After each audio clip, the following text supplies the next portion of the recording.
Nouvelle semaine sur Osaka, ça y est, on est enfin comme chez nous. On revient dans ce centre commercial et cette fois on va profiter du jardin. Mais attention, pas n'importe quel jardin.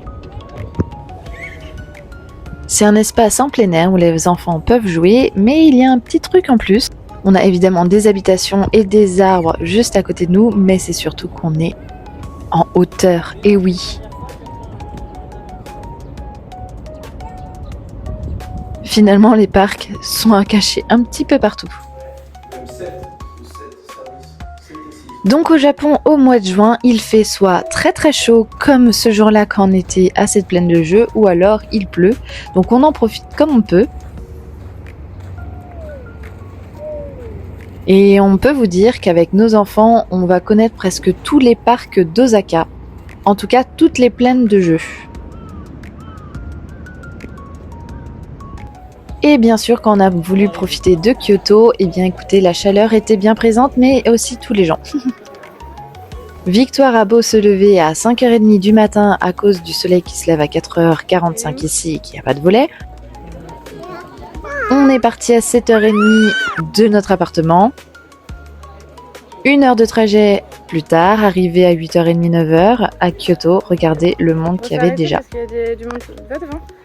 Bon, c'est pas grave, on a pu voir que c'était quand même magnifique. Et puis on a profité de ce petit moment pour aller un petit peu dans les hauteurs et de marcher pour aller voir la forêt de bambou.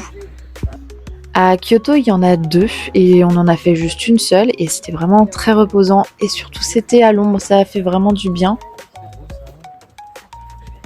Bon, on a fait demi-tour parce que la boucle était beaucoup trop longue et on n'avait pas pris le sac à poussette. Donc la porter à bout de bras, plus les enfants, trop compliqué. Et ça nous a permis de trouver justement ces petits temples, ces petits sanctuaires un petit peu partout. Et qui sont loin de la foule. Et ça, c'est top. Faut savoir qu'à Kyoto, il y a plusieurs sites, plusieurs endroits que vous pouvez visiter qui sont magnifiques, mais c'est assez loin des uns des autres. Alors qu'à Nara, on avait vraiment pu tout faire à pied sans souci. Donc là, on a fait seulement 2 endroits. Donc celui que je suis en train de vous filmer. Et puis après, on est allé un peu plus loin. On avait environ 1 heure de marche. Parce que oui, on préfère marcher que prendre les transports. Et du coup, on a pu trouver des endroits qu'on n'avait pas du tout prévu d'aller visiter. Et là, il n'y avait personne. C'était agréable, mais vraiment très agréable. Donc je le vous recommande. C'est sur le chemin à pied. Quand vous voulez faire les 2 sites principaux, je pourrais vous mettre en description si ça vous intéresse. Et là, vraiment, on est très content de trouver des distributeurs de boissons un petit peu partout. Comme ça, on peut avoir de l'eau fraîche quand on veut. Et ici, je pense qu'il y en a presque toutes les 50 mètres, vraiment sans exagérer.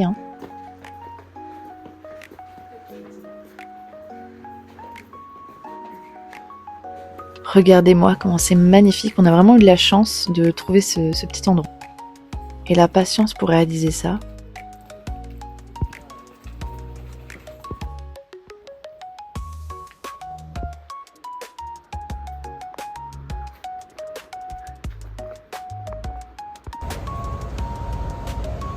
Et vu qu'on est venu à pied, on est passé par cette rue-là pour aller jusqu'au temple du fond. Et puis bon, on était très contents parce que l'autre rue qu'on a pris pour le retour, celle qui est la plus connue, elle était bondée de monde et ça monte énormément. Donc là, d'être tranquille pour monter, franchement, je vous le recommande.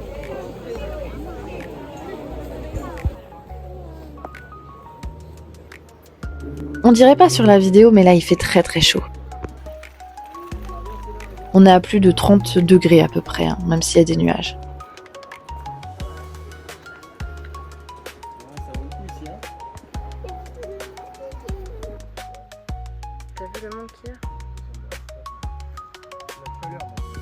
Donc petite pause fraîcheur, on a goûté les glaces, matcha pour nous, particulier.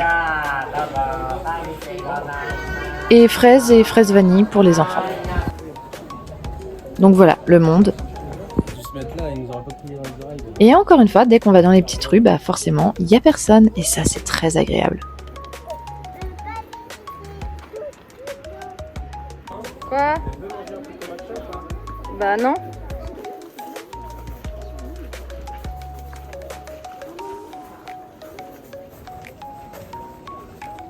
un autre petit temple.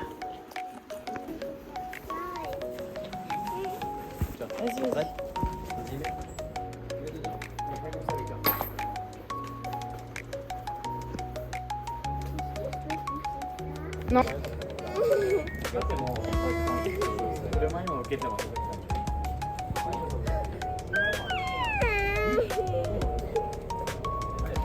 On a trouvé une petite boutique vintage, donc Victoire est ressortie avec des cartes Pokémon et aimait un petit Pikachu. Et une nouvelle fois, on n'avait pas envie de prendre les transports pour retourner à la gare, donc on a marché beaucoup, mais ça nous a permis de trouver ce genre de rue où il n'y avait absolument personne et qui est vraiment très typique. Ce sont des bars qui sont forcément fermés en journée, mais vraiment, ça dépayse. Allez, let's go baby.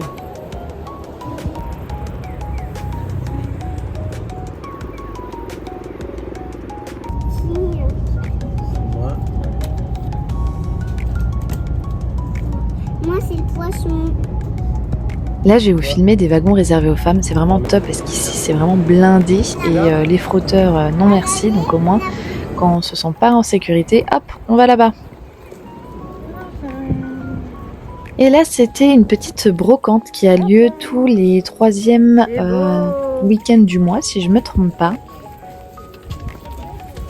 Pareil, la chaleur était bien là, mais le paysage de cette brocante est plutôt agréable.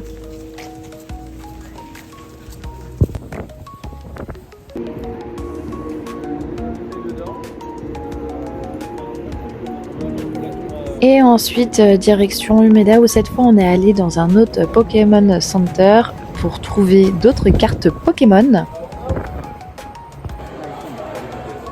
Celui-là est énorme, il y a énormément de choses et regardez-moi cette animation. D'ailleurs, Victoire était pas très fière au début, puis ensuite elle était assez à l'aise pour pouvoir justement le faire aussi, parce que c'était à tour de rôle, les enfants, il fallait mettre des petits objets dessus, mais regardez comment c'est bien fait.